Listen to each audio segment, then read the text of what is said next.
Allah pemberi. Jadi kalau kamu juga ikut-ikutan, bukan jadi orang yang senang menerima, tapi jadi orang yang senang memberi, maka Allah Subhanahu wa taala akan alirkan kepadamu rezeki-rezeki yang bahkan dari arah-arah yang tidak disangka-sangka. Saudaraku sekalian yang saya muliakan, Hubabah Maryam pernah bilang, Halimah jangan takut ngasih. Nak, jangan takut ngasih.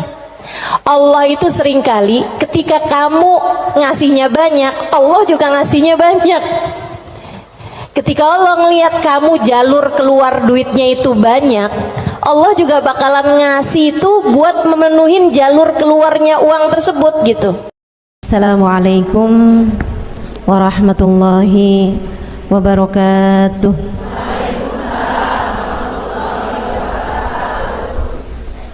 Alhamdulillah, wassalatu wassalamu ala rasulillah Muhammad ibn Abdillah wa ala alihi wa sahbihi wa man wala.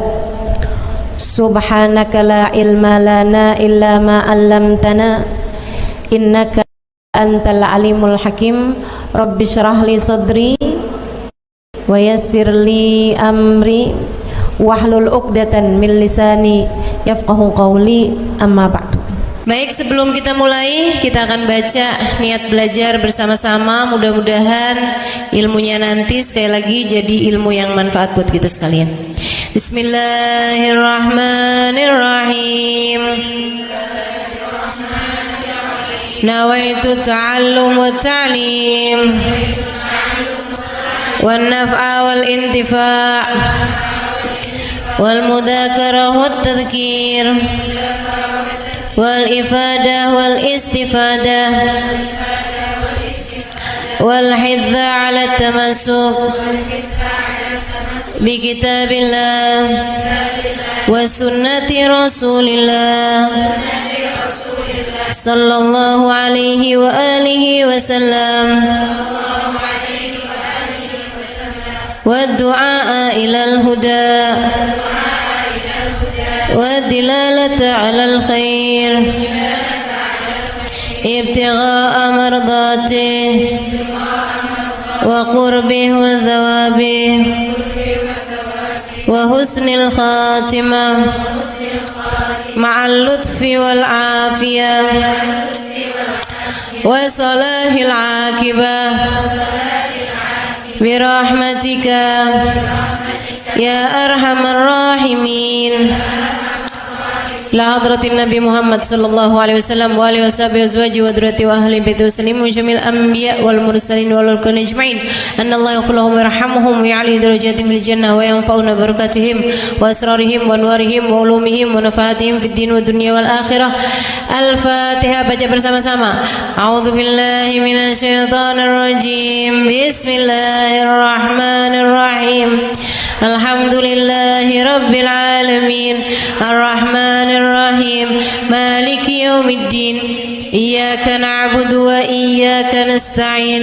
Ihdinas siratal mustaqim. Siratal ladzina an'amta 'alaihim ghairil maghdubi 'alaihim waladdallin. Amin. Taqabbalallahu minna wa minkum, taqabbal ya karim. Allah tuh mau ngasih rezeki sama orang nggak pakai ada hitung-hitungannya, gitu kan? Pokoknya itu urusan langit, udah bener-bener yang Allah bilang rizqukum fis samai wa ma tu'adun, kata Allah. Rezeki kalian sudah selesai aku atur dari langit. Rezeki kalian sudah selesai aku atur dari langit. Saudaraku sekalian yang saya muliakan, nah kalau kita kepengen gitu kan kayak rezekinya digampangin, cara dapatnya gampang, menyenangkan, itu juga sama Allah udah dikasih clue-cluenya. Salah satu cluenya adalah dengan rajin sedekah. Salah satu cluenya adalah dengan rajin memberi, bukan hanya sedekah. Sedekah itu untuk orang yang kita tahu memerlukan, tapi kalau memberi buat siapapun, termasuk kita ngasih sama orang yang kita sayangi, ngasih hadiah, begitu ya. Buat orang tua kita mampu, tapi kita seneng aja ngasih hadiah sama mereka gitu. Misalnya kita suka ngasih kepada saudara-saudari kita, kakak adik kita, walaupun kita tahu dia mampu, tapi misalnya kita habis jalan-jalan condet, kita beliin duku, udah nggak ada ya. Kita beliin salak condet kan, dulu mah masih ada tuh. Ingat tuh. Gitu. Saudara sekalian yang saya muliakan, itu memperbanyak rezeki, mempermudah rezeki, mempermudah jalurnya rezeki yang sudah Allah Subhanahu wa taala bagikan kepada kita, teman-teman saya sekalian.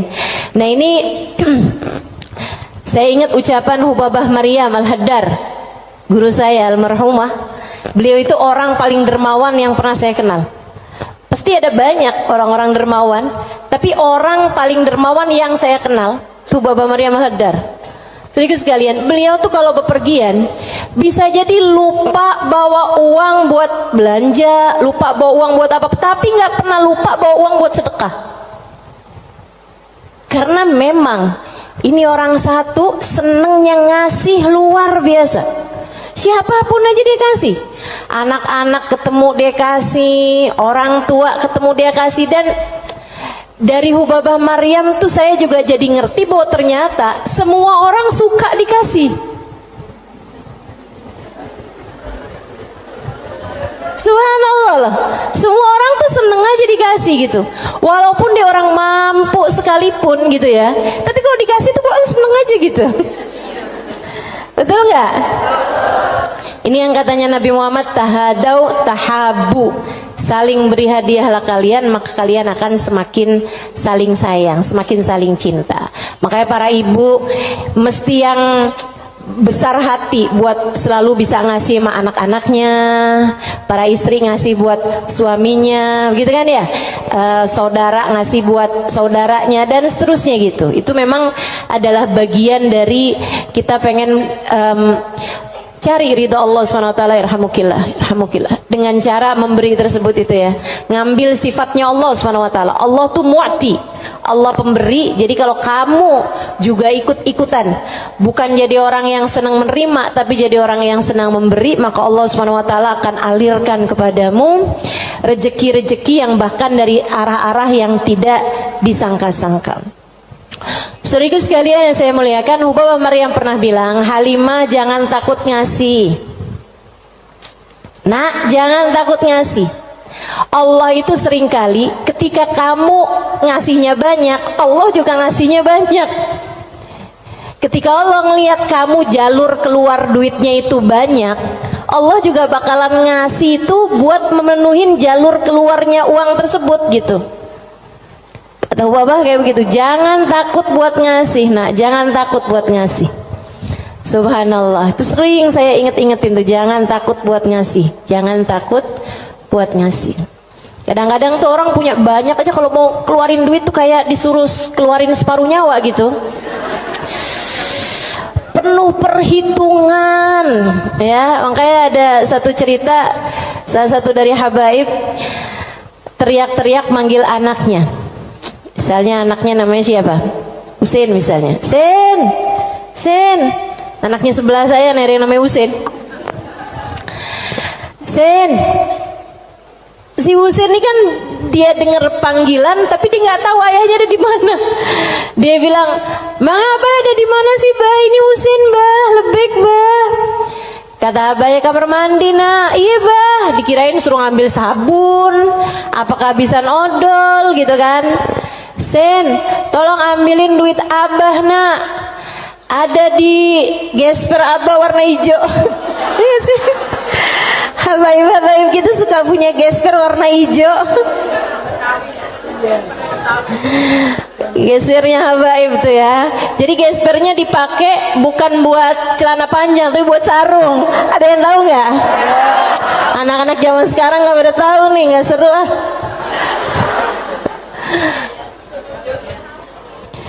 Dia bilang, ambilin duit Abah, nak.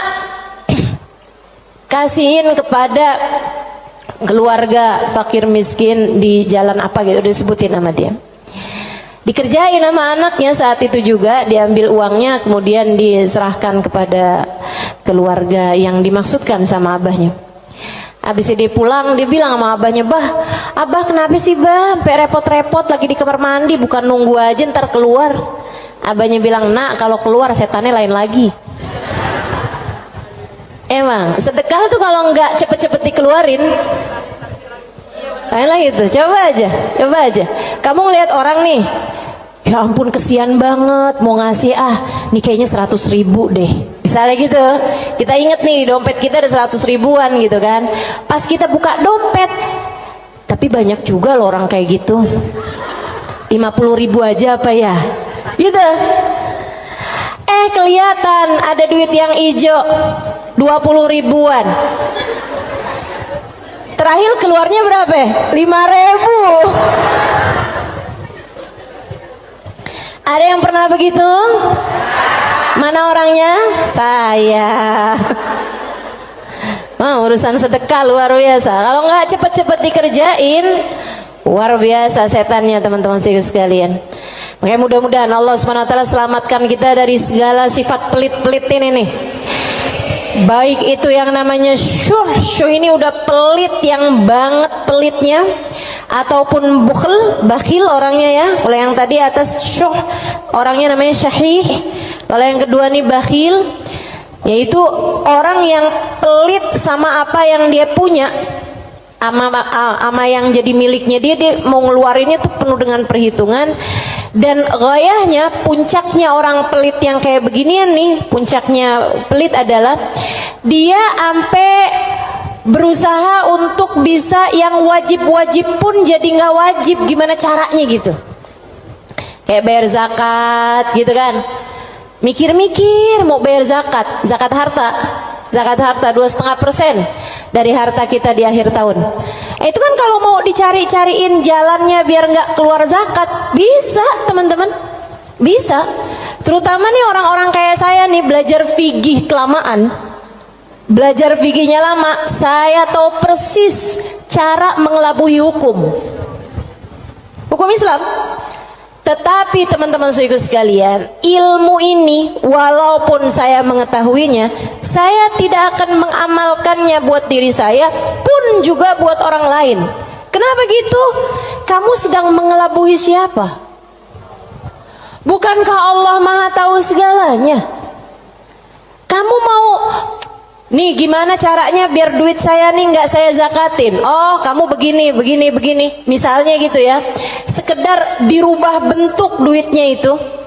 Jadi tanah, jadi rumah, kan zakatnya setahun lagi. Bisa aja kayak begitu. Akan tetapi teman-teman saudaraku sekalian, sekali lagi ini pengelabuhan urusan dunia. Tapi kalau urusan di hadapan Allah Subhanahu wa taala, Allah tahu segalanya. Allah paham niatmu, mau deket haul, mau deket waktunya wajib mengeluarkan zakat, kamu beli tanah biar duit kamu berubah jadi tanah untuk menghindarkan kewajiban zakat. Allah paham betul urusan apa yang ada di dalam hatimu itu. Jadi janganlah sok-sokan cari-cari. Mungkin ada pendapat lain yang bikin ini jadi nggak wajib, misalnya gitu kan. Ada aja, bisa aja teman-teman saudara sekalian. Orang yang belajar fikih bertahun-tahun itu akan ngerti caranya hal-hal yang seperti itu. Tapi tentu saja kita tidak akan mengamalkannya, sebab yang kita cari bukanlah pandangan manusia, yang kita cari bukanlah hukum dunia, akan tetapi yang kita cari adalah yang di sisi Allah Subhanahu wa ta'ala. Saya jadi ingat sama Syaiban. Ini yang dianggap sama Imam Syafi'i sebagai salah satu guru-gurunya Imam Syafi'i.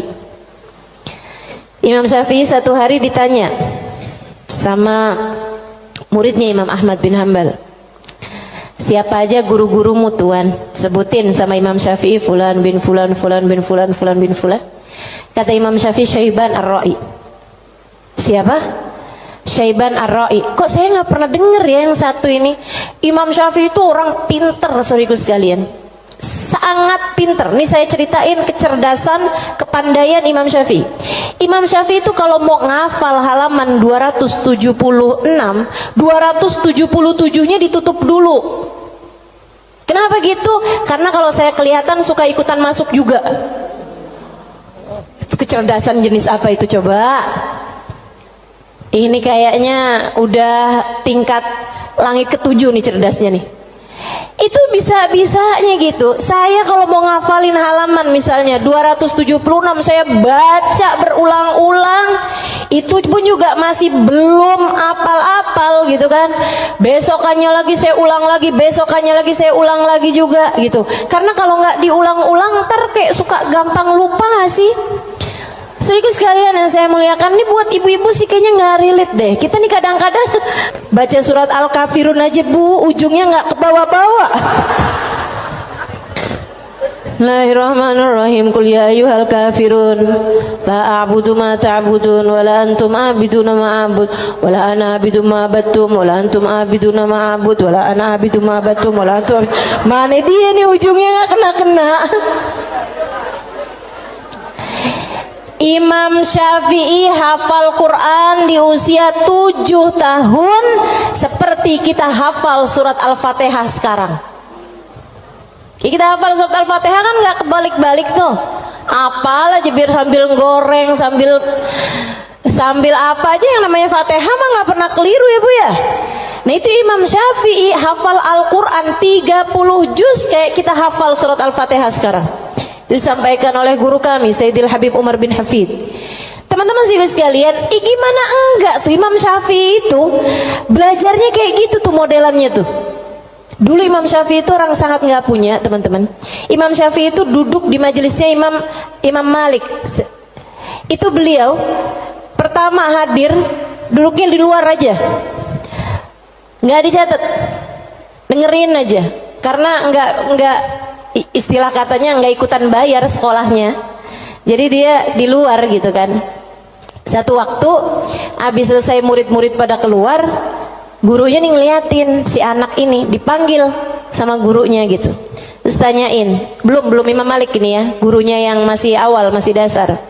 Tanyain gitu, nak, tadi apa yang saya terangkan? Dia bisa ngulangin semua yang diterangin sama gurunya 100%. Habis itu gurunya bilang, nak kenapa kamu nggak duduk di kelas saya? Dia bilang, karena saya nggak ikutan bayaran. Nggak apa-apa, duduklah nak di kelas saya akan berbangga dengan kamu bisa duduk di kelas saya.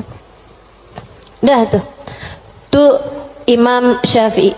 Kalau mau ngafalin halaman sebelah, halaman yang sesudahnya tuh ditutup dulu sama beliau, karena gampang banget masuk, asal kelihatan kelebetan udah langsung masuk. Kecerdasan yang luar biasa teman-teman saudaraku sekalian yang saya muliakan. Nah ini satu waktu ditanya sama muridnya Imam Ahmad bin Hambal, guru-gurumu siapa aja tuan? Sampein si ini. Kenal, rata-rata Imam Ahmad bin Hambal kenal, mereka adalah ulama-ulama pada masa tersebut gitu, yang disebut sama Imam Syafi'i, Syaiban Ar-Ra'i. Baru nggak kenal. Siapa tuh Syaiban Ar-Ra'i? Ra'i dia bilang, kata Imam Syafi'i, tukang gembala kambing. Penasaran, pengen dong kenal. Oh ya, nanti saya akan ajak kamu. Satu hari diajak nih sama Imam Syafi'i, Imam Ahmad bin Hambal diajakin pergi ke tempatnya Syaiban Ar-Ra'i. Di mana diajakinnya? Di tempat gembalaan kambing. Sambilan tuh kambing digembala, Syaiban sholat. Kambingnya semua makan rumput, dianya sholat. Habis saya sholat, di Imam Syafi'i sama Imam Ahmad bin Hambal duduk di situ. Assalamualaikum warahmatullahi wabarakatuh ya Syaiban. Waalaikumsalam warahmatullahi wabarakatuh. Syaiban, saya nih datang kemari nih, katanya Imam Ahmad bin Hambal, karena Imam Syafi'i waktu saya tanya salah satu gurunya, dia menyebutkan dirimu wahai Syaiban. Emang Syafi'i ini ada-ada aja. Tawadu kan, bukan yang ya gitulah saya. Walaupun saya kelihatannya penggembala kambing ya, tapi jangan remehkan. Saya gurunya Imam Syafi'i, enggak gitu. Dia bilang, Imam Syafi'i ini emang ada-ada aja. Bagaimana mungkin penggembala kambing seperti saya jadi gurunya Imam Syafi'i? Kata Imam Syafi'i, Syaiban, Saya datang kemari ini mau bertanya beberapa permasalahan. Oh iya, boleh. Apa pertanyaanmu? Yang pertama, kami mau tanya kepadamu urusan sholat. Kalau kamu nih ngerjain sholat, terus kamu lupa Syaiban, ini udah 2 rakaat apa baru 1 rakaat ya? Apa yang harus kamu lakukan wahai Syaiban? Syaiban jawab, ala madhabina au ala madhabikum. Sesuai madhab kalian atau sesuai madhab saya? Oh, Syaiban punya madhab, maaf, Syaiban punya madhab. Katanya Imam Syafi'i, emang ada 2 madhab nih dalam masalah ini? Iya, tentu saja. Madhab kalian selalu berbeda dengan madhab saya. Oh, boleh kami tahu kalau sesuai dengan madhab kami gimana Syaiban? Kalau madhab kalian, kalau lupa berapa rakaat sholat, ngambil rakaat yang sedikit, kemudian sesudahnya sujud sahwi. Iya benar, kata Imam Syafi'i, benar. Begitu memang yang disampaikan oleh baginda kita Nabi besar Muhammad sallallahu alaihi wasallam. Kalau madhab kalian gimana Syaiban? Kata Syaiban, kalau madhab kami, madhab ahli tasawuf, madhab hamba-hamba dekat dengan Allah Subhanahu wa taala, madhabnya para wali lah boleh dibilang. Dia bilang kalau kami sholat menghadap Allah tapi kami sampai lupa berapa rakaat kami menghadap kepadanya, artinya kan pikirannya kemana-mana. Dia adalah orang yang sudah kurang ajar kepada Allah. Dia harus dihukum dengan puasa setahun dan qiyamul lail setahun. Itu hukuman buat orang, itu pelajaran buat orang yang bisa sampai lupa ngadep sama Allah Subhanahu wa taala. Ada yang mau ikutan madhabnya Syaiban?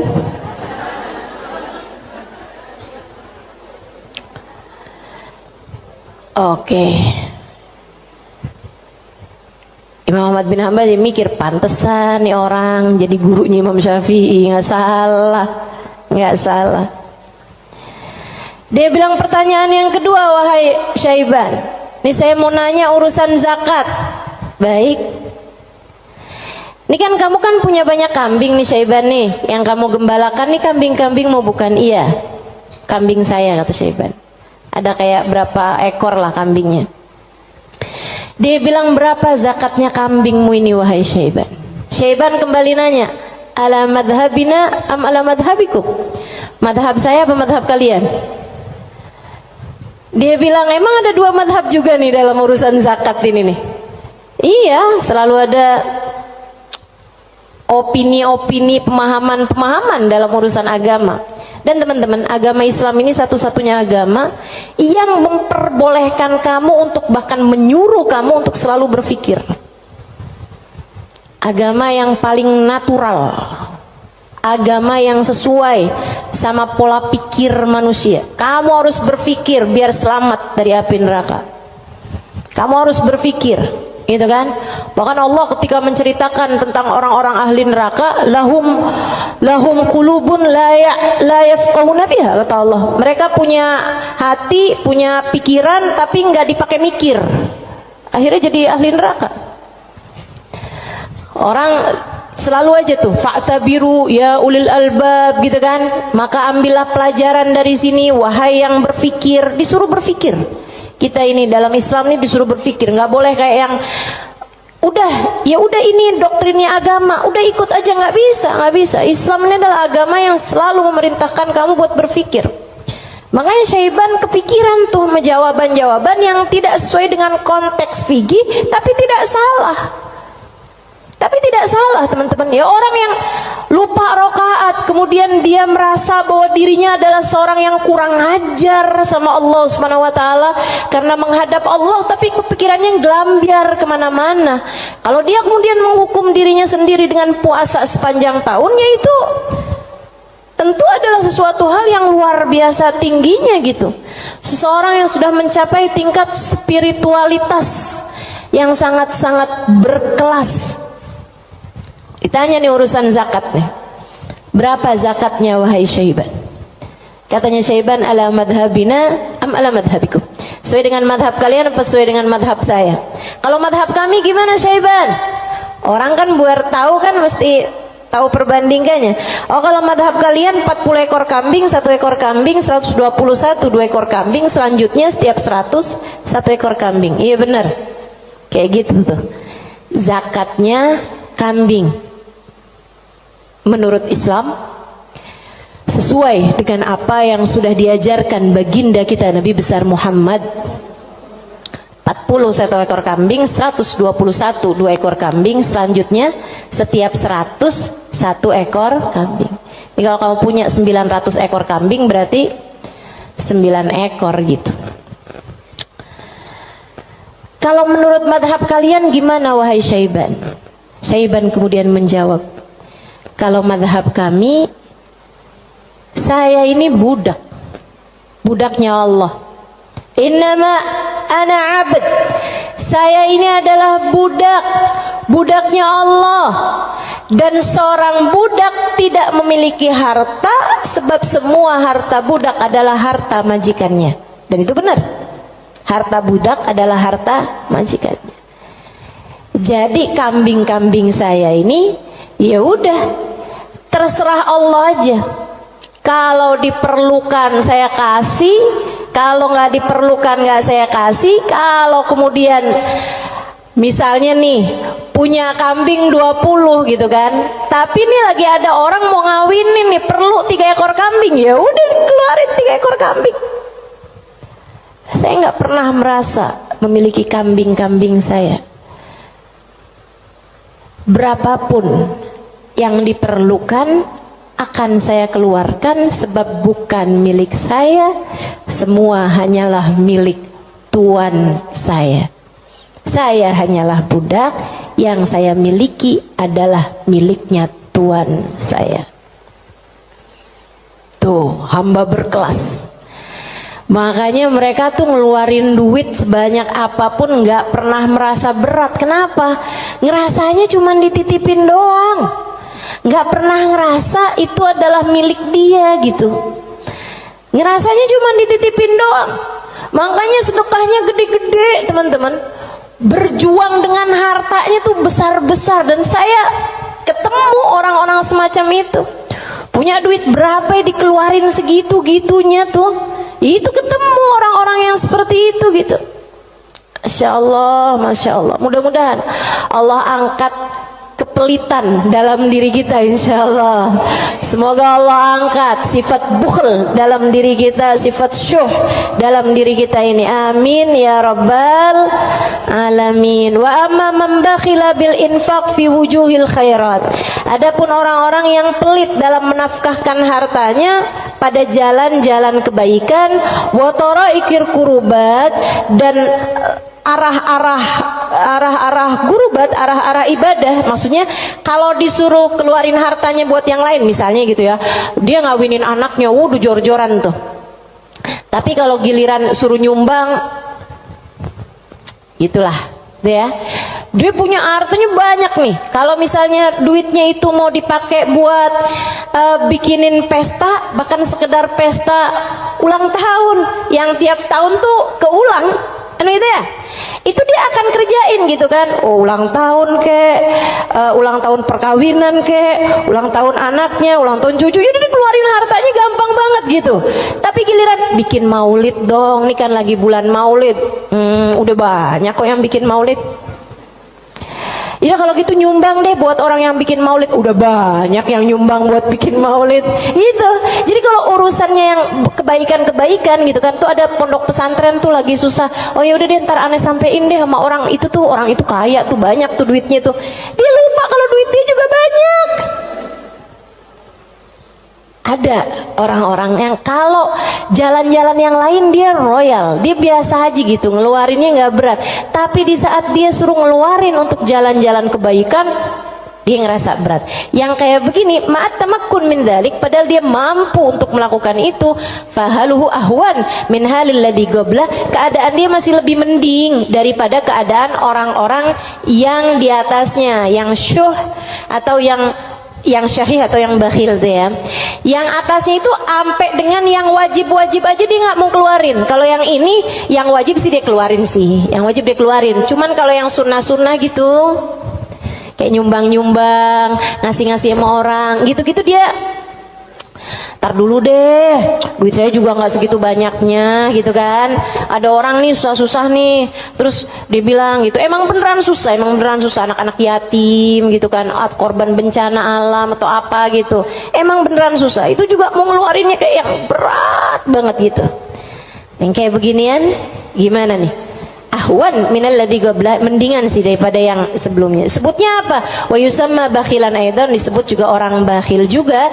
Li'annahu qad adharal mal wa laqiba fi imsaki, karena dia mendahulukan harta untuk dirinya sendiri dan dia senang buat pegangin hartanya. Wa bakhila bi badlihi fi ma huwa arfa' lahu wa anfa' inda rabbih minad darajatil ula wal khairatil baqiyah fid daril akhirah. Karena dia itu kan bakhilnya itu menyelahkan sesuatu yang dia rasa lebih bermanfaat. Kalau dia disuruh nyumbang nih, kayak dia akan mikir yang daripada saya nyumbang, mendingan juga buat sekolah anak aja nih dulu.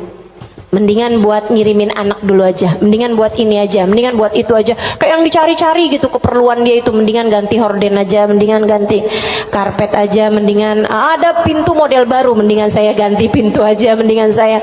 Pokoknya gitu aja gitu, daripada dia mencari-cari, maksudnya daripada dia mengeluarkan hartanya untuk urusan-urusan yang sifatnya akhirat, dia akan lebih memilih untuk yang buka cabang aja, buka usahanya lebih luas aja, mendingan ini aja, mendingan itu aja, kayak gitu-gitu. Atau bahkan mendingan buat kawin lagi aja.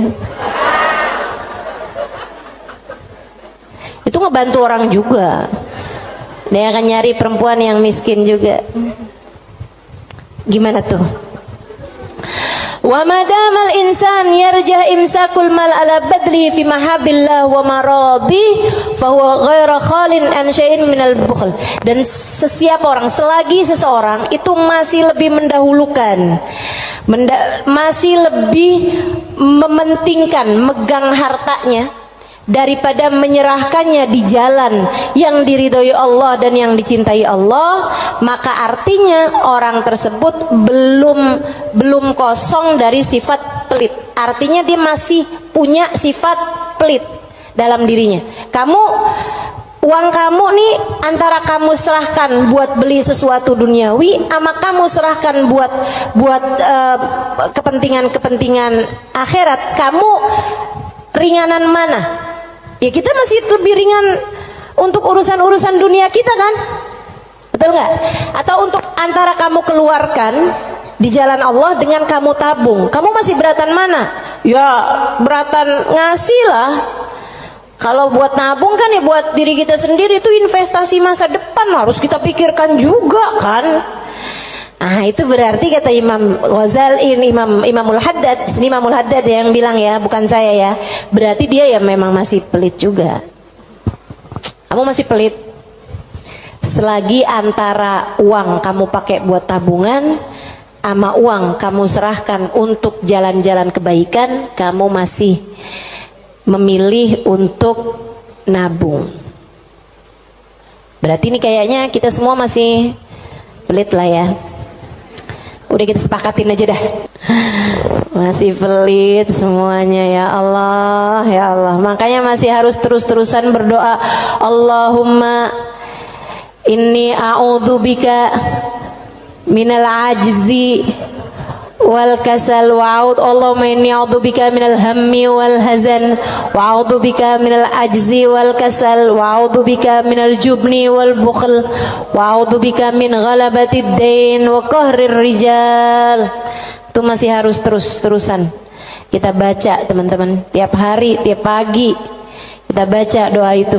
Ya Allah, beri kami hidayah untuk bisa ringan tangan dalam memberi, enggak terus-terusan pelit sama apa yang kami miliki ya Allah.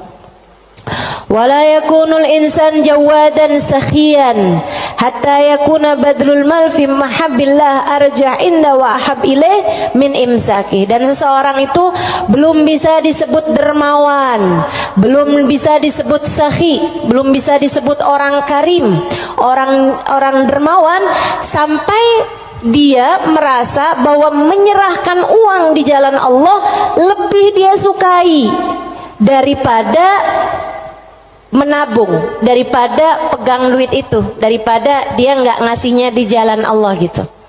Kalau kamu ngerasa masih ngasih itu lebih berat daripada kamu pegang, nah itu berarti kamu masih pelit. Tapi kalau kamu ngerasa udah yang ngasih lebih kamu sukai daripada kamu pegang, gitu ya, itu berarti kamu adalah seseorang yang dermawan.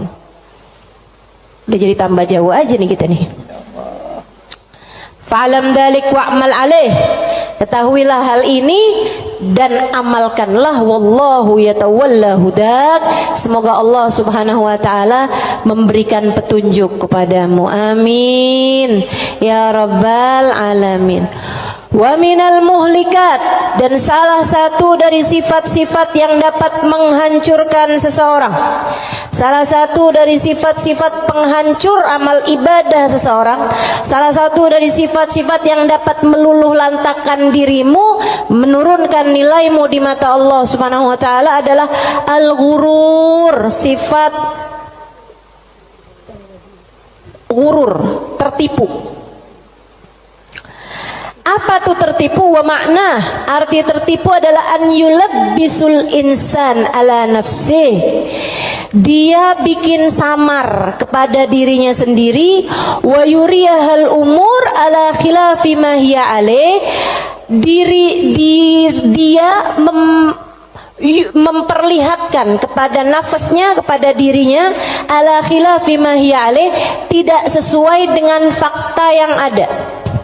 Wadzalik lidu'fi basiratihi 'ala din, dan yang seperti ini adalah karena lemahnya pemahamannya, basirahnya, basirah itu pandangan hati, lemahnya pandangan hati dia fiddin, dalam urusan agama, wa qillati ma'rifatihi bihaqaiqi, dan sedikitnya pengetahuan dia dengan hakikat-hakikatnya agama, walijahli li afatil a'mal wa mawaqa'id syaitan, dan karena yarhamukillah banyak bener sih, ada gak?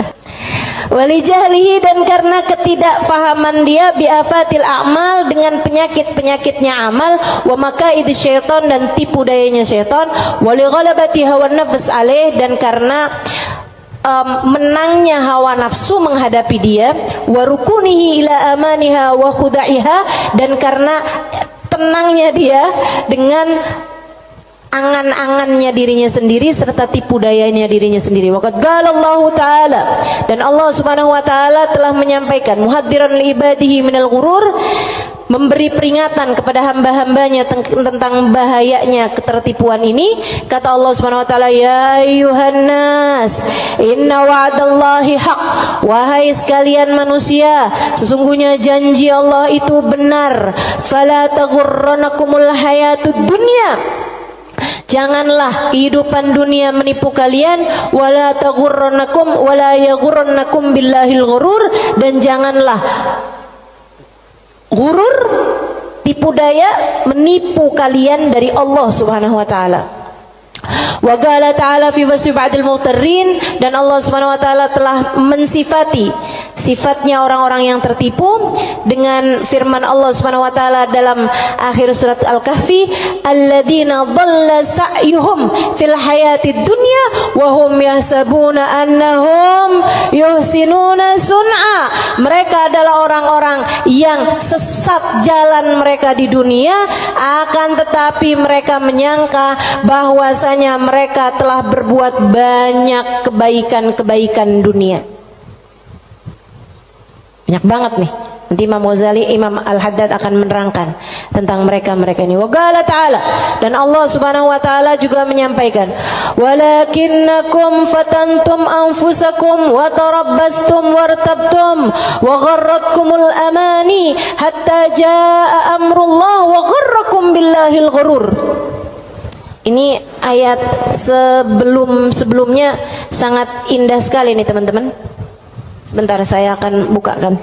Kata Allah Subhanahu wa taala, walakinnakum fatantum anfusakum, akan tetapi kalian telah menipu diri-diri kalian sendiri, wa tarabbastum, dan kalian menunda-nunda, wartabtum, dan kalian merasa ragu, wa gharratkumul amani, dan kalian tertipu dengan angan-angan kalian sendiri, hatta jaa amrullah, sampai datang ajal menjemput kalian, wa gharrakum billahil gharur, dan kalian telah tertipu, dan tipu daya telah menipu kalian dari Allah Subhanahu wa taala.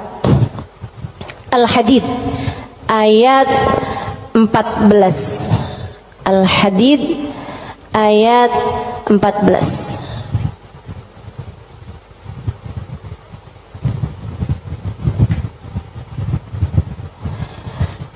Al-Hadid ayat 14.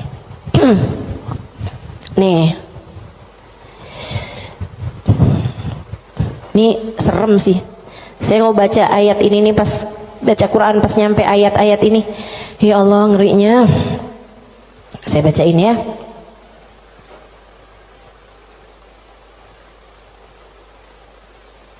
Dari mana ya enaknya nih ya? Dari ayat 11 deh. Al-Hadid dari ayat 11. A'udzu billahi minasyaitonir rajim. Man dzalladzi yuqridullaha qardan hasana fayudha'ifahu lahu wa lahu ajrun karim. Kata Allah, siapa di antara kalian yang mau menghutangi Allah?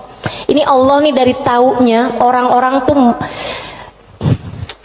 ama hartanya tuh medit banget, pelit banget, sampai Allah bilang, kamu di saat sedekah, kamu nggak lagi ngasih buat orang, kamu lagi ngasih hutangan kepadaku, kata Allah. Kamu lagi ngasih tuh, kamu lagi ngasih hutang sama aku, kata Allah.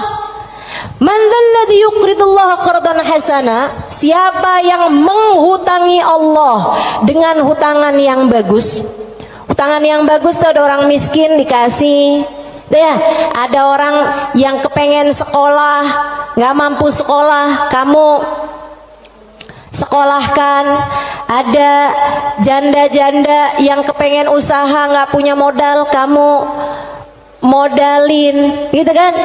Ada orang tua-tua yang emang udah nggak bisa lagi usaha, kamu berikan nafkah bulanan kepada mereka gitu. Ada yang lagi ngebangun misalnya pondok pesantren atau masjid yang memang tidak akan kembali berupa keuangan ya, maksudnya secara langsung gitu kan. Nah itu semuanya ini disebut sebagai jalan-jalan kebaikan. Allah menyebutnya sebagai qardhan hasana, hutangan kepada Allah. Kenapa Allah bahasanya sampai pakai utang? Dan yang hutang itu Allah, kayak Allah tuh lagi yang tenang, utang, aku akan bayar. Dan aku kalau bayar nggak main-main, aku lipat gandakan minimal 10 kali lipat. Dan teman-teman, saya sih nggak tertarik sama urusan 10 kali lipat. Kamu sedekah balik 10 kali lipat, saya nggak terlalu tertarik sama itu. Saya tertarik sama sesuatu yang kita nggak bisa beli pakai uang, yang kita nggak bisa beli pakai uang. Itu yang lebih membuat saya tertarik ketika bersedekah. Maksudnya gini nih, kalau misalnya kayak kalau kamu ngasih 100.000, Allah bakal gantikan dengan 1 juta, 10 kali lipat kan? Saya nggak terlalu tertarik sama yang begituan. Saya lebih tertarik kalau kamu kasih 100.000, Allah akan berikan kepadamu Halimah sesuatu hal yang bahkan kamu nggak bisa belinya dengan uang. Dan itu nyata teman-teman. Kamu nggak bisa beli kesolehan anakmu. Mau beli di mana? Mau beli di mana? Kamu pergi cari apapun, kamu nggak bisa beli kesolehan anakmu. Kayak apa rasanya kamu bangun di waktu malam, terus kamu lihat, kok kamar anak saya nih lampunya masih nggak gelap semuanya ya. Biasanya kalau tidur dia gelap semua. Kamu buka pelan-pelan kamar anakmu, karena memang kamu udah bilang sama anakmu untuk kalau tidur jangan dikunci misalnya gitu. Kamu buka kamar anakmu dan di sanalah kamu lihat di jam 2 malam, jam 3 malam dia sedang bersimpuh di atas sejadahnya. Kamu bisa beli di mana hal kayak begituan? Saudariku sekalian yang saya muliakan, kamu punya anak-anak hatinya baik-baik. Bahkan kamu punya suami hatinya menyayangi kamu dengan tulus, bisa beli di mana? Kamu memutuskan untuk pakai skincare, pasang filler, kamu udah sulam alis, sulam bibir, kamu bahkan mungkin oplas, nambahin tingginya hidung, belum tentu bikin hati suamimu sayang padamu, betul? Beli di mana tuh rasa sayangnya suami kepada seorang istri? Belinya sama Allah Subhanahu wa ta'ala. Sebab Allah yang menggerak-gerakkan hati manusia. Saudaraku sekalian yang saya muliakan, Allah tuh kalau kamu kasih hutangan sama Allah Subhanahu wa ta'ala, kamu sedekahkan hartamu di jalan Allah Subhanahu wa ta'ala, Allah bisa bayar kamu dengan hal-hal yang gak bisa kamu beli pakai uang. Keberkahan kehidupan, kesolehan hati anak-anak, rasa sayang, rasa cinta di hati suamimu kepadamu, hati yang damai, kehidupan yang tenang, hati yang bahagia dalam taat pada Allah Subhanahu wa ta'ala. Bahkan hidayah, inayah, taufik dalam dirimu, teman-teman saudariku sekalian. Gimana caranya mau beli? Kamu bisa bangun di waktu malam, kemudian 2 rakaat, 4 rakaat, 6 rakaat kamu mengerjakan ibadah pada Allah. Kemudian kamu beristighfar, kemudian kamu berdoa, kemudian kamu menyebut-nyebut namanya. Kenikmatan yang kayak begituan kamu gak bisa beli pakai uang. Itu hidayah dari Allah Subhanahu wa ta'ala. Suamimu gak mau sholat kecuali dengan berjamaah, itu hidayah dari Allah Subhanahu wa ta'ala. Yang beginian nih hidayah-hidayah menuju kepada surga Allah Subhanahu wa ta'ala. Hati lapang, hidup bahagia, hati tenang, gak bisa dibayar pakai uang. Gak bisa dibayar pakai uang. Dibayarnya pakai apa? Yang bisa mengerjakan adalah Allah. Maka hutangi Allah. Allah bisa membayarnya dengan itu semua. Karenanya saya sampaikan teman-teman, saya gak tertarik sama yang kalau kamu sedekah balik 10 kali lipat. Kalau kamu keluarin, kamu jual motor, kamu kasih sedekah, kamu dapat Avanza. Enggak, saya gak tertarik, mohon maaf. Bukan karena saya nggak tertarik sama pemberian Allah, tapi pemberian Allah yang masih bisa dibeli dengan uang, itu adalah pemberian-pemberian yang tidak berkelas. Allah bahkan memberinya kepada orang paling kafir di atas muka bumi sekalipun. Tapi kesolehan hati anak-anakmu, kesolehan hati suamimu, kesolehan dirimu sendiri, Allah kasih hidayah buat kamu bangun di waktu malam membaca beberapa ayat Al-Quran. Allah kasih kamu bangun di waktu malam, kamu menengadahkan tangan berdoa kepada Allah SWT. Saat itu Allah, setiap kali kamu memanggil ya Allah, ya Allah, ya Allah, Allah menjawab labbaik ya abdi was'adaik, labbaik wahai hambaku, apa yang kamu mau, apa yang kamu mau, minta apa yang kamu mau. Ampuni dosa-dosa saya ya Allah. Allah bilang labbaik hambaku, aku ampuni dosa-dosamu. Mudahkan saya berbuat kebaikan ya Allah, labbaik hambaku, labbaik hambaku. Aku akan memudahkanmu berbuat kebaikan. Kasih saya ilmu yang manfaat ya Allah, labbaik hambaku. Aku akan beri padamu ilmu yang manfaat. Saudariku sekalian yang saya muliakan, yang ini nih tidak akan Allah berikan kecuali kepada hamba-hambanya yang Dia cintai. Assalamualaikum warahmatullahi wabarakatuh.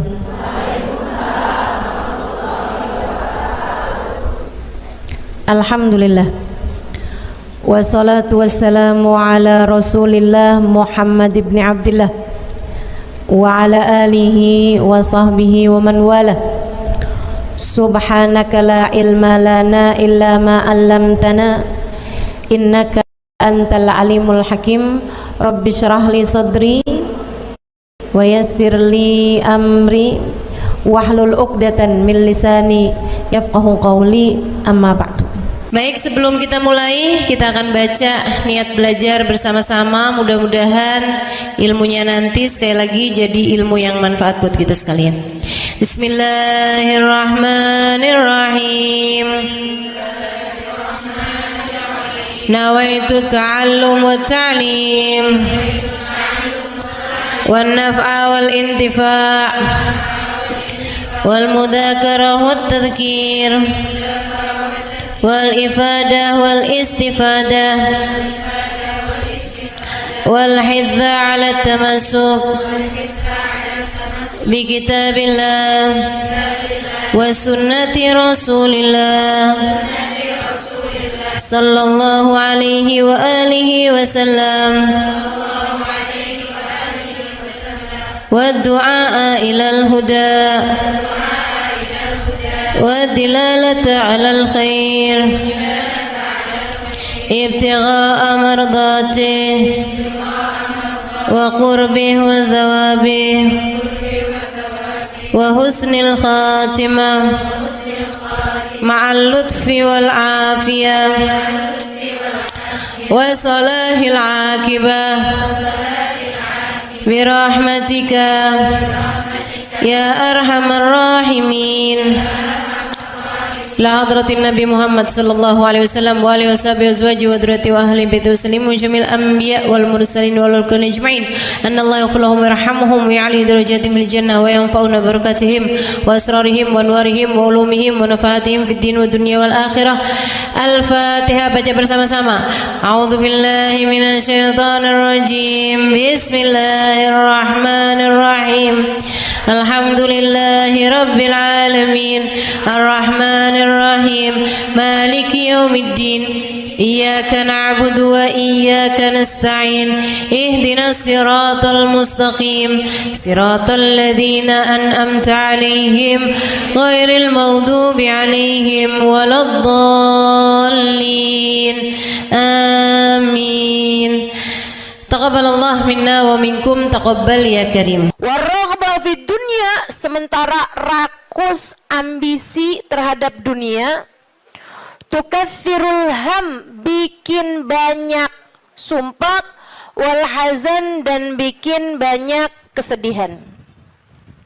Bikin sedih badan kita, bikin sedih hati kita, bikin sumpek dan bikin akhirnya jadi berpenyakit ya badan kita ini.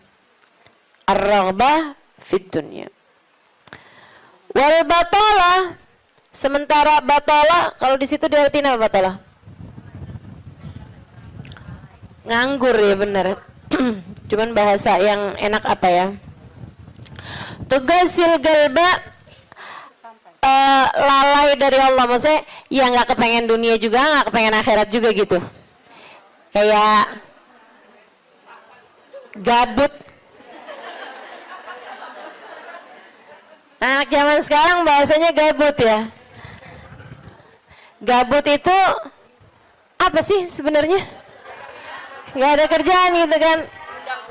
Itu kayak ada singkatan nggak butuh gitu kali ya dari itu ya. Nggak ngapa-ngapain gitu, pengangguran aja gitu, nggak jelas. Wal batalah tuh terlena, nganggur gitu kan, tidur mulu gitu, luntang lantung. Nah, ada orang luntang-lantung gitu kan. Dibilang luntang-lantung, dibilang lantung-luntang. Tugasul galba, bikin keras hati. Bikin keras hati. Nganggur tuh penyakit bahaya memang. Bahaya. Wa qala alaihi salatu wassalam, dan bersabda pula baginda Nabi besar Muhammad, Naja awalu hadhil umma bizzuldi wal yaqin. Awal umat ini terselamatkan dengan zuhud wal yakin, dan dengan keyakinan yang kuat. Wasayahlik akhiruha bil hirsi wa tulil amal, dan akan hancur akhirnya umat ini, akan hancur disebabkan hirs, ambisi terhadap dunia, wa tulil amal, dan panjang angan-angan. Wa ma warada minal ayati wal akhbar wal athar fi dammi dunya wa dammil muhibbina laha warraghibina fiha wa dammil hirsi 'alaiha kharijun anil hasr. Dan apa yang warid, apa yang datang dari ayat, hadis, athar itu yang disampaikan oleh Nabi maupun para ulama, fi dammid dunya, dalam celaknya dunia, maksudnya mengenai betapa buruknya dunia, betapa buruknya orang-orang yang mencintai dunia, betapa buruknya orang yang ambisi terhadap dunia, dan mil hirs 'alaiha, betapa buruknya orang yang rakus terhadap dunia. Banyak sekali kharijun anil hasr, enggak bisa kehitung. Ayat, hadis maupun ucapan para ulama mengenai betapa buruknya dunia, betapa buruknya para pecinta dunia dan lain sebagainya, ini banyak banget hadisnya, keterangannya enggak kehitung. Watasani fil ulama, dan karangan-karangan para ulama rahmatullahi alaihim, semoga rahmat Allah senantiasa tercurah kepada mereka, minas salaf wal khalaf, baik dari ulama zaman dulu maupun ulama-ulama belakangan, masyhunah bidzalik, penuh sekali dengan hal-hal yang seperti itu. Kayak Imam Ghazali gitu kan, nulis dalam kitabnya baik Ihya Ulumuddin ataupun kitab yang terakhirnya beliau itu namanya Minhajul Abidin dan lain sebagainya, itu banyak banget mengenai hal-hal yang seperti ini gitu. Betapa pentingnya kita untuk zuhud terhadap urusan dunia. Tsumma inad dunya ibaratun wallahu a'lam bisawab. Sampai situ ya. Nabi Muhammad alaihissalam mengatakan, az-zahada fid dunya tuyrihul qalba wal badan. Zuhud dunia nih. Apa tuh zuhud? Zuhud itu teman-teman tidak mengharapkan kesenangan dunia dari Allah sekalipun ya, enggak minta gitu, enggak seneng gitu sama kesenangan dunia dari Allah. Itu namanya zuhud akhirat. Dan juga teman-teman, zuhud ama manusia itu tidak menginginkan apa yang ada pada manusia, apa yang dimiliki orang enggak kepengen, gitu kan? Itu namanya zuhud fima fi aidin nas. Ini disampaikan Nabi Muhammad dalam hadisnya, izhad fid dunya yuhibbukallah, wazhad fima fi aidin nas yuhibbukan nas. Kata Nabi Muhammad alaihissalam, zuhudlah kamu dari dunia. Zuhud tuh enggak seneng, enggak ambisi, enggak fokus kepada kesenangan dunia maupun pencapaian dunia. Hati-hati, tipis teman-teman bedanya, gitu kan? Pencapaian dunia, saudara sekalian, kayak gini loh, banyak followers, majelisnya jadi rame, itu tipis tuh antara kamu kepengen akhirat sama kamu kepengen dunia. Buat siapanya? Bukan buat yang hadir. Saya rasa kalau yang hadir mudah-mudahan baik gitu kan. Tipisnya itu buat pelaku-pelaku dakwah, baik yang rumahnya buka buat majelis atau dia buka majelis, atau yang ngajarnya nih, gitu. Karena kalau tujuannya senengnya itu adalah urusan-urusan dunia, tuh tipis banget setan nantinya tuh bisa masuk dari arah situ. Dari arah situ masuknya. Izhad fid dunia, kata Allah Subhanahu wa taala. Makanya dari tipisnya nih yang saya sebut tadi itu ya, kayak keinginan kamu tuh dunia apa akhirat, keinginan kamu tuh pujian manusia atau pujian Allah. Itu sampai-sampai banyak dari para wali-walinya Allah Subhanahu wa taala meninggalkan kemasyhuran dunia karena khawatir sama hatinya. Banyak saudaraku sekalian. Sampai ada di antara para wali itu yang sampai berpura-pura nyuri, sampai dikejar orang gitu kan. Kenapa dikejar orang? Karena yang dia curi adalah bajunya seorang perempuan yang lagi mandi. Ada orang lagi mandi, wali loh yang ngerjain. Untung belum zaman viral internet ya. Ini kalau zaman viral internet kayak apaan tuh orang ngejudge dia tuh kan, udah nganggepnya udah hancur banget dah gitu. Tapi memang itu yang dicari sama beliau. Yang dicari sama beliau adalah menghindar dari kepopuleran, menghindar dari apa yang orang-orang cari dari kemuliaan dunia, karena khawatir hatinya terselip rasa keinginan untuk dianggap mulia di dunia menghancurkan kemuliaannya di akhirat. Serem bener buat orang-orang kayak saya yang sama Allah dikasih pegang mic di depan, ya kan? Teman-teman saya sekalian, nggak gampang. Makanya kalau ada yang bisa kamu lakukan untuk saya, doain, biar bisa ikhlas, doain, biar bisa benar gitu, jaga hati, doain, biar disayang Allah gitu.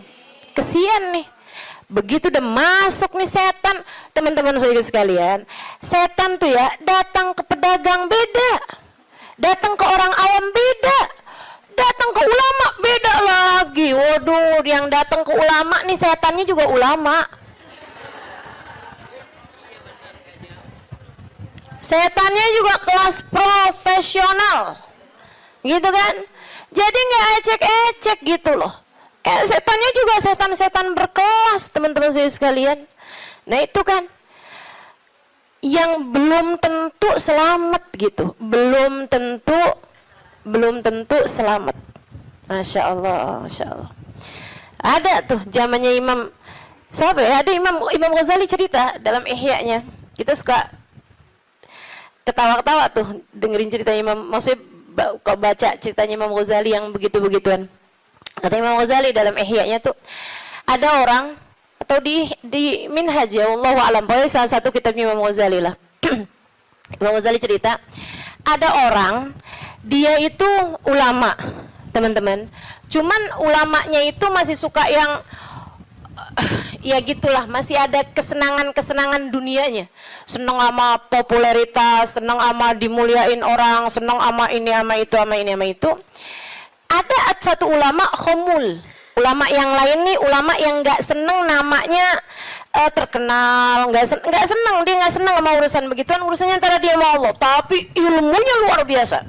Ulama yang kedua nih, ini ulama yang pertama nih, saya nggak inget namanya gitu ya, dua-duanya nih saya nggak inget namanya. Nah ulama yang pertama nih, dia lagi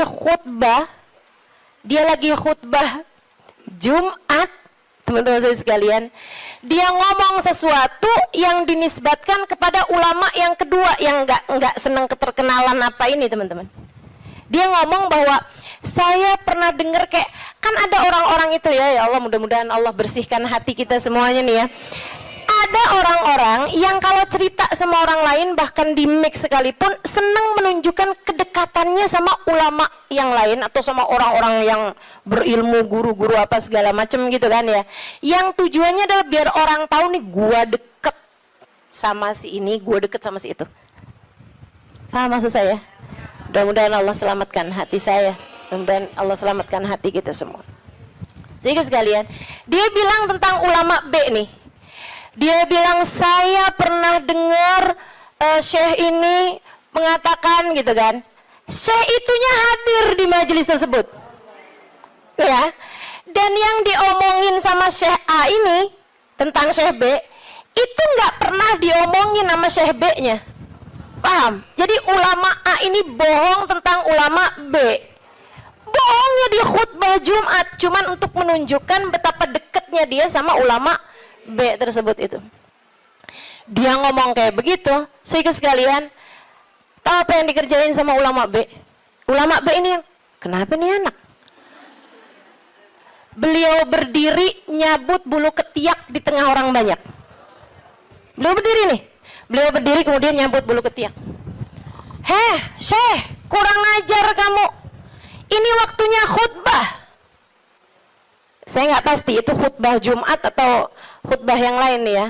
Ala kulli hal. Syekh, ngapain kamu di waktunya khutbah? Kamu malah cabut bulu ketiak. Duduk Syekh, nggak punya adab. Kata Syekh B ini, kamu yang nggak punya adab nak.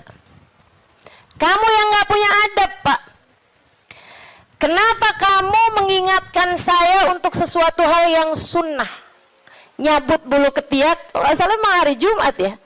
Nyabut bulu ketiak hari Jumat hukumnya sunnah. Ala sunnah. Walimada astahi, dia bilang. Kenapa saya mesti malu? Kamu gak punya malu apa depan orang-orang kamu nyabut bulu ketiak? Bulu ketiak itu kan buat laki-laki sama laki-laki nggak aurat. Sesama perempuan aja nggak aurat. Bulu ketiak ya, maaf ya. Teman-teman sekalian, beliau bilang walimada astahi. Kenapa saya mesti malu? Ana ala haq wa anta alal batil. Saya mengerjakan barang hak, kamu mengerjakan barang batil. Dia bilang saya mengerjakan barang hak, nyabut bulu ketiak sunnah hari Jumat. Dia bilang kamu ala batil. Karena kamu menceritakan tentang saya sesuatu yang tidak pernah saya katakan. Saya Syekh Fulan, sebutin nama dia namanya. Ya Allah, merah padam mukanya. Seram teman-teman, seram. Ya gitulah. Kadang-kadang tuh sampai tipis banget keinginan dakwah atau keinginan pamer. Tipis. Setannya tuh ngebisikin sampai kayak suara semut. Katanya Nabi Muhammad alaihi salatu wassalam, "Ar-riya yadhubbu ala ummati kadhabibin naml." Riya itu bersuara di hati umat saya kayak suaranya semut, nyaris enggak kedengeran suaranya. Antara kamu seneng agama Allah jadi tinggi atau kamu seneng nama kamu jadi tinggi. Tipis, segaris, bahkan lebih tipis daripada kulit bawang teman-teman. Oke, mesti terus minta perlindungan sama Allah. Ya Allah, ya Allah, ya Allah, ya Allah. Bimbing terus ya Allah, ya Allah, ya Allah. Gitu. Mudah-mudahan Allah karuniakan keikhlasan bagi kita sekalian insyaallah. Sebab yang namanya pencapaian akhirat teman-teman. Dan pencapaian akhirat kita nggak pernah tahu. Pencapaian akhirat tuh kita nggak pernah tahu. Taunya kapan? Ntar di akhirat.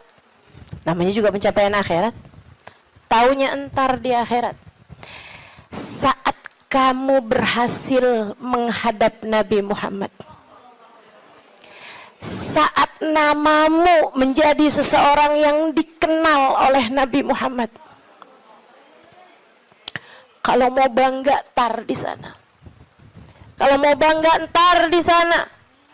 Saat kamu bisa melewati jembatan Sirat secepat kilat. Saat kamu bisa selamat masuk surga Allah Subhanahu wa taala. Saat kamu bisa digiring di belakang bagindamu Nabi besar Muhammad. Mau membusungkan dada saat itulah silahkan. Mau ngerasa diri sesiapa saat itulah silahkan. Mau menganggap diri berhasil mencapai kemuliaan saat itulah silahkan.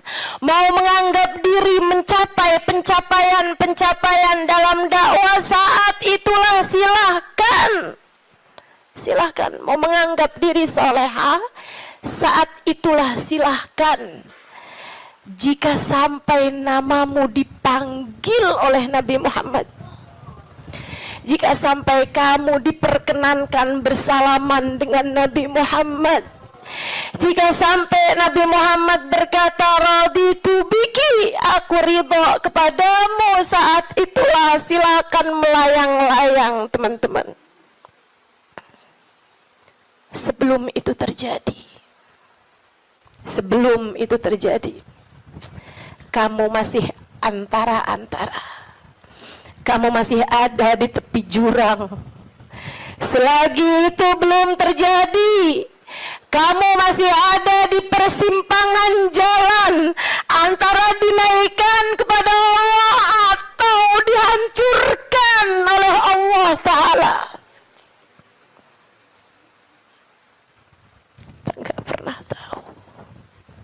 Kita nggak pernah tahu.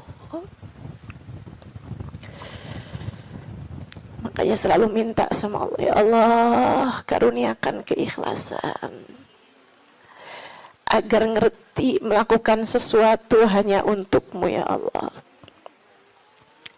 Karuniakan keikhlasan, mengajar karenamu, belajar karenamu, buka majelis karenamu, hadir majelis karenamu, nyumbang majelis karenamu.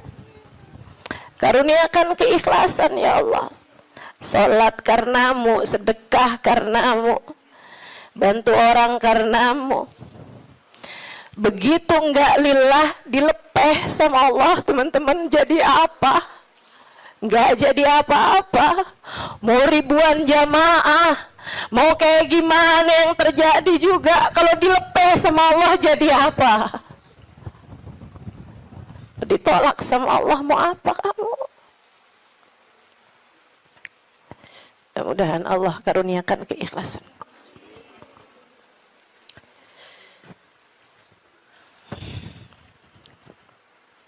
Az-zahada fid dunya, zuhud di dunia, zuhud dunia, ngarepnya cuma Allah semata. Izhad fid dunya, yuhibbukallah. Kalau Allah lihat hatimu nggak punya ketertarikan sama dunia, Allah cinta padamu. Gitu kata Nabi Muhammad. Hah? Hati kamu masih ngarep dunia nggak nih? Hati kamu masih ngarep harta, pandangan orang, jabatan, kemuliaan di mata manusia? Kamu masih fokus ke sana apa enggak gitu? Hati kamu masih fokus ke sana, jangan salahkan siapa-siapa. Kalau Allah pun juga belum fokus mengaruniakan rahmatnya kepadamu. Sebab aturannya jelas, kata Nabi Muhammad, izhad fid dunya yuhibbukallah. Bagaimana mungkin Allah akan menempati hatimu jika hatimu masih penuh sesak dengan selainnya? Teman-teman, kamu kalau mau taruhin di kamarmu itu lemari baru, tempat tidur baru, kamu mesti keluarin yang lama. Kalau kamarmu itu masih banyak banget barang-barang lain, yang nggak mungkin yang baru bisa masuk ke dalam kamarmu. Kan begitu? Hati kamu juga gitu. Hati kamu juga gitu. Saudara sekalian yang saya muliakan, bagaimana mungkin Allah akan berkenan bertahta di hatimu jika hatimu selama ini masih penuh sesak dengan selainnya? Penuh sesak dengan selainnya, penuh sesak dengan anggapan orang, penuh sesak dengan cinta manusia. Yang kamu pikirin gimana biar suami tetap cinta padamu. Duh, kamu luar biasa. Siapa yang lagi di WhatsAppin sama suami, siapa yang lagi diteleponin sama suami, sekarang suami lagi di mana, sama siapakah, jangan-jangan dia sedang berada dalam pelukan perempuan yang lain. Waduh, Bagaimana kamu berharap Allah bertahta dalam hatimu jika hatimu penuh sesak dengan selainnya? Teman-teman, keluarkan nya yang kecil-kecil agar nya yang besar berkenan bertahta di hatimu. Keluarin yang lain-lain. Keluarin perkara harta, perkara cinta manusia, pujian orang, semuanya keluarin.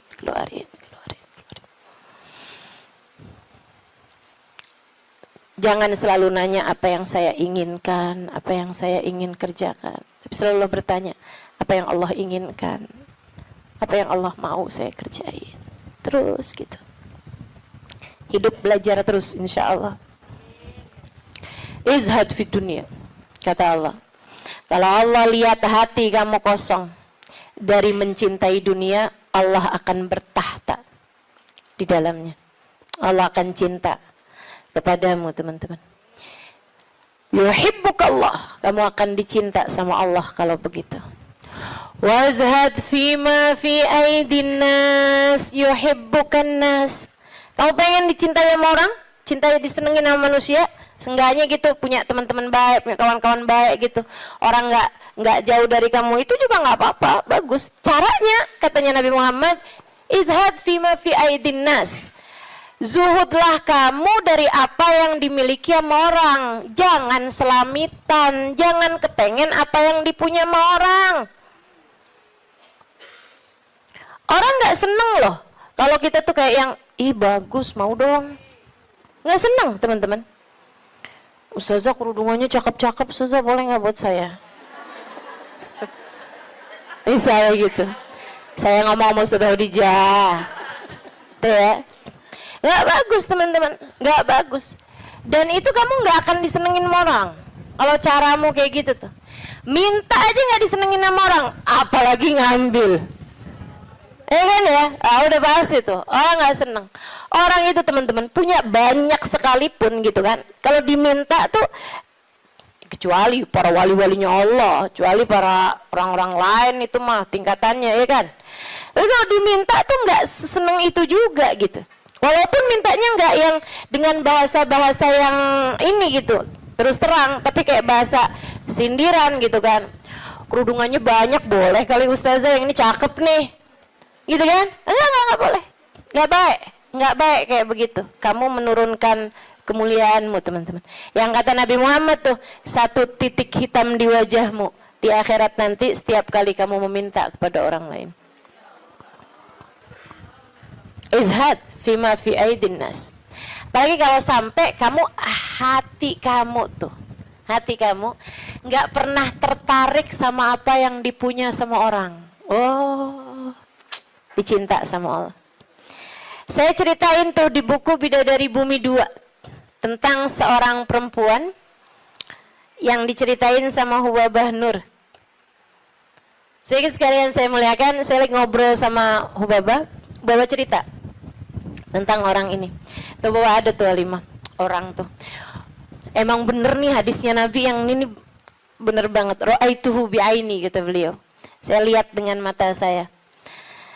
Dia bilang ada 1 orang alimah. Itu beliau, si perempuan ini, saya bolak-balik ngelihat di undangan, di kondangan, tuh ya, di pesta-pesta gitu, perkawinan kayak gitulah, kondangan-kondangan, bajunya itu terus.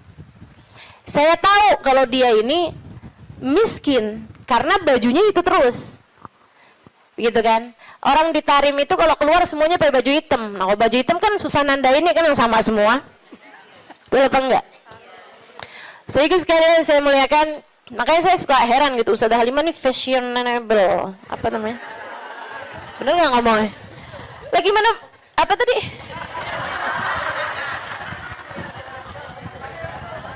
Gimana ngomongnya? Itu dah, pokoknya itu dah. Lah orang saya tiap hari pakai hitam. Begitu ya. Sehingga sekalian, nah ini kan kalau keluar mah agak susah ditandain karena kan semuanya hitam gitu. Tapi kan kalau pas kondangan tuh, orang sana itu kalau kondangan dalam ruangan semuanya perempuan, mereka dandan. Mereka pakai baju gitu kan. Pakai baju yang berwarna-warni, ya. pakai baju warna-warni. Nggak ada yang pakai baju hitam tuh, nggak ada yang pakai baju hitam. Saya waktu enggak, dulunya nggak tahu gitu kan, saya pakai baju hitam aja gitu masuk. Buka, waduh gimana nih mau buka ya? Habisannya terus udah ngerti gitu lama-lama. Jadi teman-teman, kata Hubabah, orang ini kalau kondangan baju itu mulu. Akhirnya saya punya niat, kalau nanti saya keluarin baju, saya panggil tuh orang. Saya cari tahu dan dia nih rumahnya ini apa, keluarganya siapa gitu. Saya paham, saya tahu tempatnya, karena Tarim tuh kecil, kota kecil. Jadi semua orang memang saling kenal sama lain. Akhirnya dia bilang, kata Hubabah, waktu saya datang baju-baju yang baru-baru, ada orang ngasih ini apa segala macam, yang lama-lama saya keluarin. Hubabah tuh begitu teman-teman, ngajarin kepada kita jangan sampai yang aduh penuh banget, kamu masuknya iya keluarnya kagak gitu kan.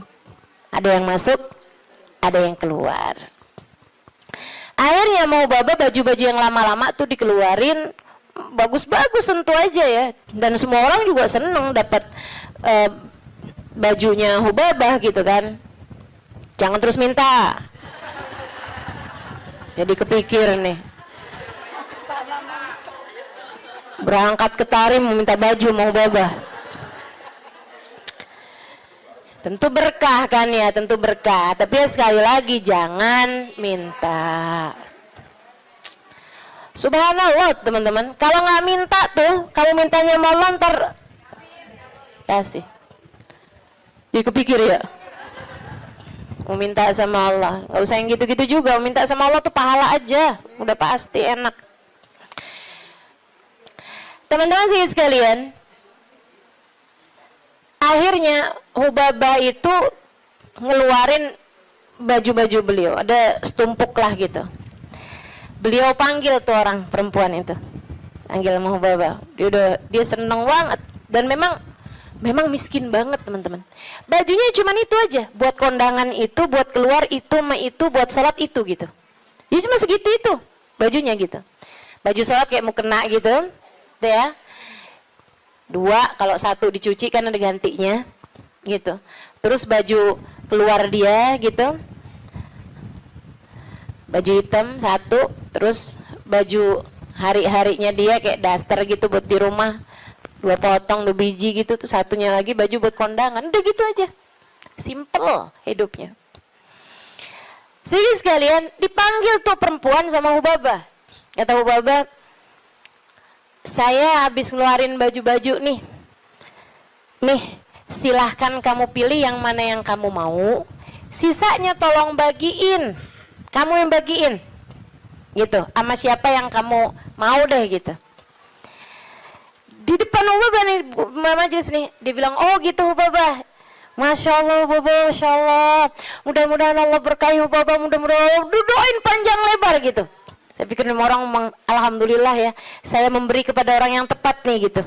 Orangnya seseneng itu gitu dikasih baju. Makasih Hubabah, makasih. Mudah-mudahan Allah tambahin Hubabah, mudah-mudahan doa apanya. Habis itu dia sama satu, wah ini cocok nih buat ponakan saya nih. Kata, wah ini cocok nih buat teman saya sih itu. Satu lagi, wah cocok nih buat adik saya nih, ini cocok nih buat tangga saya, ini cocok. Sampai habis semuanya, nggak ada satu pun yang buat dia. Kata Hubabah, begitu semuanya buat orang lain tanpa ada satu pun yang buat orang tersebut, ya Allah, 5 saat itulah saya jatuh cinta padanya. Bener banget yang Nabi Muhammad bilang, izhad fima fi aidin nas yuhibbukan nas. Ketika kamu tidak tertarik sama apa yang dipunya sama manusia lain, sama orang lain, justru manusia akan cinta padamu. Manusia ini memang unik. Allah tuh seneng kalau ada orang seneng sama apa yang dimiliki sama Allah, Allah seneng. Allah tuh diminta seneng. Allah itu kalau ada orang tertarik sama apa yang ada pada Allah, surga, gitu kan? Itu kan yang Allah janji-janjikan kan? Allah tuh kalau melihat orang tertarik ke surga, tertarik sama hisab yang mudah, tertarik ke perjumpaan dengan Allah, tertarik, Allah malah seneng teman-teman. Manusia nih justru kebalik. Manusia tuh kalau ada orang tertarik sama apa yang dia punya, malah nggak demen terutama perempuan. Kalau ada orang tertarik sama suaminya, dia nggak demen banget tuh.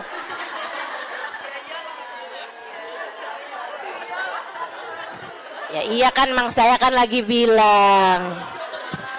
Allah kan nggak gitu. Allah punya kekasih namanya Muhammad. Kalau ada orang tertarik sama Nabi Muhammad, Allah seneng banget. Allah cinta banget, ya kan? Tapi kita kan nggak gitu. Kita punya tas. Kalau ada orang tertarik sama tas kita, boleh dong. Nggak demen kita. Betul.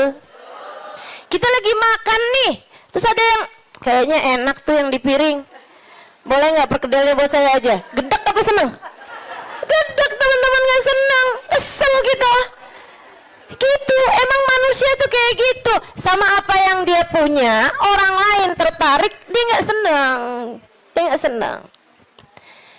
So itu sekalian yang saya muliakan, katanya Ubabah, begitu dia tidak tertarik sama apa yang saya punya, bahkan sama sesuatu yang udah saya bagiin, udah saya kasih sama dia, dia nggak tertarik terhadap dunia, saya jatuh cinta sama dia. Masya Allah. Saya langsung masuk lagi ke kamar, saya ambil baju yang saya sayangi, yang saya sukai, saya lipat bagus-bagus, saya kasihin sama dia, saya bilang yang ini untuk kamu, saya minta tolong sama kamu, pakailah baju ini buat kamu, saya nyari berkah dari kamu. Saya pengen dapat berkah kamu, tolong pakailah baju saya ini untuk kamu. Ubabahnya sampai tolong-tolong sama dia. Masya Allah. Tuh saudariku sekalian, orang tuh bisa mulia kayak gitu tuh. Jadi yang memuliakanmu tuh bukan harta. Sebagaimana yang sering saya sampaikan padamu, kemuliaanmu tidak ada pada harta, kemuliaanmu tidak ada pada tahta, jabatan, kemuliaanmu tidak ada pada rupa, kecantikan. Enggak gitu ya. Kemuliaanmu tidak ada bahkan pada ilmu. Kemuliaanmu tidak ada pada ibadahmu juga enggak. Teman-teman saya sekalian, ibadah mah kita kerjain aja. Tapi bukan berarti kamu udah ibadah terus kamu jadi mulia, enggak gitu juga. Kemuliaanmu ada pada Allah Subhanahu wa taala. Allah berikan kepada siapapun yang Dia kehendaki. Makanya nyari mulia, deketi Allah. Deketi Allah. Mudah-mudahan kita tidak dihalangkan untuk bisa dekat dengan Allah Subhanahu wa ta'ala. Itu zuhud, teman-teman. Suatu hal yang perlu banget buat kita minta. Ya. Katanya Imam Ghazali, kalau buat zuhud kayak zuhudnya orang-orang dulu, kayak zuhudnya para sahabat, oh kamu nggak sanggup tuh. Kamu nggak sanggup. Menjadikan semuanya buat Allah, kayak yang saya ceritain kemarin tentang Syaiban Ar-Ra'i. Semua kambing milik Allah Subhanahu wa taala. Yang dimauin sama Allah kita kasihin. Begitu kan? Kita nggak benar-benar punya, katanya Syaiban. Ini kalau mau zuhud-zuhud kayak orang-orang dulu gitu rada berat, teman-teman. Akan tapi kata Imam Ghazali, buat kalian ada dua aja dah zuhudnya. Gimana tuh Imam? Zuhud buat kalian dua aja. Yang nggak punya jangan tertarik, yang nggak punya jangan minta, jangan tertarik, jangan nggak ada urusan, gitu ya, sama yang barang yang kita nggak punya, sama perkara yang kita nggak punya.